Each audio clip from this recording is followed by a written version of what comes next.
Hi, I'm Shelley and this is my channel, The Willow Tree Queen. I've got another fabric haul slash makes video to share with you today, as I've been on a bit of a buying frenzy again, I guess. I've also shared already the making process, and I just wanted to look at the actual finished result in a bit more detail because I made a second one almost immediately after making the first. So my last video I shared was where I was making this crossbody bag, which is a pattern that came in one of the Simply Sew magazines a few months ago. So I've got a complete video on how I made this version, and the handle that I bought has arrived, and it is it's a bit too large for the bag itself, but I can change it over anytime because I didn't have the hardware needed for this. So I was so happy with this one that I immediately went off and made another one with the other pair of shorts that my husband had decided to discard. And this one I actually attached some embellishments to. So I've got some bits of embroidery that I found on a pair of jeans that I found in a local charity shop. And I cut those out and I used the free motion foot on my sewing machine to attach these, and there's the label from the shorts. So I didn't have any welt pockets on that one to include, unfortunately. What I did do was make it slightly larger, so I cut around the pattern just very slightly, like 5/8 of an inch wider around all of the pattern pieces. So if you compare them in size, the blue one is just slightly larger than the brown one. So I've got all my stuff because I've actually been using the blue one. So there's this one is just slightly bigger than that one, which has been fantastic. And they are very deceptive in what they can hold. Again, I used, it wasn't belt loops. This one didn't have belt loops, but it had a drawstring. So I cut up part of the drawstring and attached those to the end so that I could attach the handle. And I used the forgotten what it's called, this stuff that I had already in my stash, and I just cut it to be the right length for me to be a crossbody bag, and it just is the perfect length for my arm there. So very happy with that. And yeah, like I said, I've already started using it. It's already full of my stuff, so yeah, it can fit. And I've got the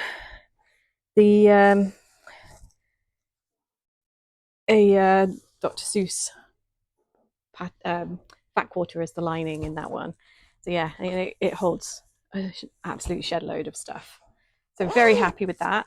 So on Sunday just gone, went to see my daughter in High Wycombe, and they've got a fabric store called A&M Textiles that I will frequent quite often if I'm in the area. And of course, I found some of the sliders that I was looking for, which would have been really handy to make this adjustable. But next time, because I can see a few more of these in my future, because I do still have lots of bits of shorts and jeans left. And I've also got some more of this embroidery that I cut off a pair of jeans as well. So yeah, I'm really happy with that. So what else have I got?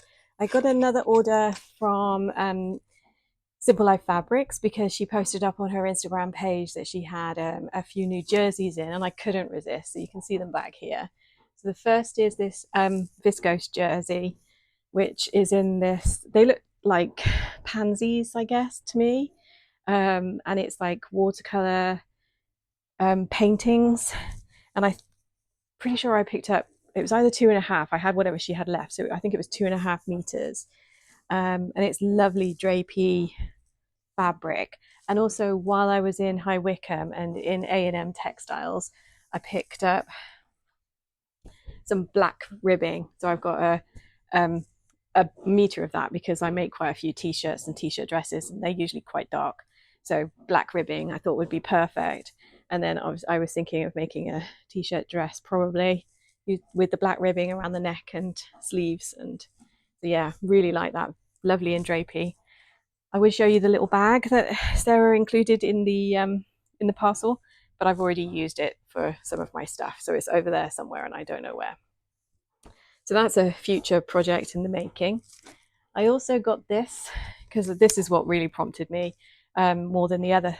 She posted up this double-sided jersey, so it's got quite a lot of stretch in that direction and a little bit in that direction, but not much.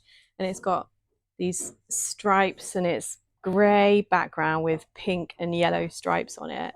And then on this side, it's got polka dots of the same colours.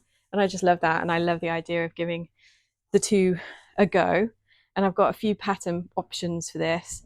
There's the new one that I just bought from Experimental Space, whose name I can't remember, but I'll put whatever it is up there. And I've also got the Megan Nielsen Jarrah sweater, which is also, it's got a drop shoulder and you can put different colors on the sleeves and various places. So lots of options for playing with those two sides. And I was also thinking of a cardigan. And I use the Melly Sews free cardigan tutorial, but it's very much like the Marlowe sweater, I think. So it might be a cardigan, but I think there's quite a lot here. It's very heavy. I think I've got 2.5 meters or 3 meters of that. So I've got options on that one. So that's that. And then while I was in A&M in High Wycombe at A&M Textiles, I saw this batik, and it's a cotton batik in this lovely blues with like leaves on it, and I absolutely love it. I only got 2 meters because this was, I think, £9 a meter, which is sort of at the upper end of my internal thought process of how much I'm willing to pay. So I've got 2 meters of this, and it will definitely be turning into something very soon. I'm not entirely certain what. It's not quite long enough. 2 meters, I can probably squeeze out a shirt dress. I've been thinking about making the patina blouse into a dress. I've never done that. I'm not sure if 2 meters would be enough for that, but I might try that. I do have other cottons that I could try it with first. But yeah, this is so pretty. And it's a decent quality cotton as well, so, and it's not too stiff either. That's what the words I was looking for. So there's that. And then my daughter we were with both my daughters, and the whole family was there. And my younger daughter saw this cotton. It's a Rose and Hubble, and it's got this it's like in a teal green with these, I think they're supposed to be, I don't know, you can see the pictures there. And we saw this, and she just had this idea of a really pretty gathered dress in this. It's not very wide because it is a sort of like a quilting cotton type thing. So I think it's only, if I can show you.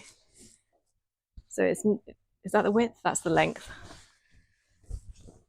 So width wise, yeah, it's not very wide at all, but we've got 3 meters of that. So should be enough. She's pretty petite like me. I think she's only 5 foot. She might be 5'2", but I think she's only 5 foot. So we've got enough there to make her a pretty dress out of that, I think. And then finally onto the makes. I've talked so fast through this. I was hoping to make it a little bit longer, but clearly I can't talk slow enough. I shared on Instagram a project that I've been wanting to do for ages, where you combine two either hoodies or sweatshirts or something, and I've seen people doing these lovely wiggly lines and then sort of graduating them. And so I was in luck because my son and my husband, both at the same time, gave me 2 jumpers that were no longer being used. One blue sweatshirt my husband didn't like, and my son said this pink hoodie didn't fit him anymore. And so I combined them, and I've put a short up on YouTube as well about this. And I combined them into one garment. So what I did was I overlapped it. I did cut them both at the same time, and then I was trying to figure out if I could join them together in a proper seam, but actually overlapping. And with this sort of material, it doesn't fray too badly, so it'll be interesting how it washes. But I just did a double needle over the top there, and overlapped them, and I unpicked the pocket and the band from the original. It looks a bit wobbly there because I haven't ironed this, but from the original piece, and reattached them here. And then I also unpicked the cuff from the original, from the pink one, and added that so that they've both got the same cuff on the wrists, because it felt a bit weird when I first put it on and it had the blue cuff. And yeah, I love it. It's really cool. And so I would like to try it again. And I did see a couple of sweatshirts in our local charity shop that I was very tempted to get, which were nice complementing colors. So one was like a khaki color and the other one was more cream. And those are colors I like. So couldn't bring myself to spend £10 on each of them, though. It seemed expensive in a charity shop. But I did do some other purchases in the charity shop, which I might share at another time because I don't have them with me. They're in the wash. And then the final thing I did, which you can see here, is an old t-shirt of my husband's.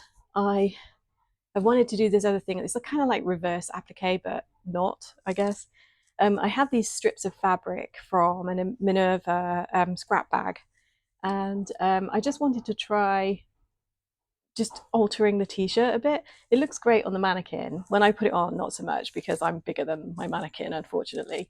But I did change the neckline. I put some green ribbing on here and changed it to a V-neck where it was a round neck and I didn't like it. And then I just put the strips of the fabric underneath, sewed around them, left a few sort of little islands of the pink jersey, and then just very carefully cut around it to show the fabric through. And then on the back, I've got a strip that sort of matches up at that shoulder, so it goes down the back in the same way. And I really like how it looks. This was an experiment, so I would have to make some alterations to the sleeves and stuff. I don't like how it sits, but yeah, I really like how it came out, and I think I will be playing with this some more. So could possibly be a future video on me showing how I do this and how I put it together fully, and then also how I did that. So if you're interested, let me know, and I will definitely do it. So that was it, a quick update from me today on some more purchases and some makes. In terms of makes with patterns, I haven't actually made anything recently. It's been very much this sort of thing. I think I've mentioned in a comment to someone the green dress that I made with the different color bottom tier. I had put lace around the middle of it, but decided to take that off because I couldn't wear a belt and I preferred it with a belt. But other than that, I haven't really been making anything from patterns. I've just been making things up like this, and the bags from scraps and bits of fabric. Sometimes I get bored having to follow instructions, so I just prefer to just give things a go and have a play. So that's what I've been doing lately. So yeah, so that was it. Nice quick update. I hope that was interesting for you. Do give it a thumbs up if you enjoyed it, and follow if you aren't already subscribed. I'd love to have you join along and comment and let me know what's going on for you. If you're interested in any of these winging it kind of projects, let me know, and I'll see what we can come up with. So yeah, thanks for watching. Speak to you soon. Bye.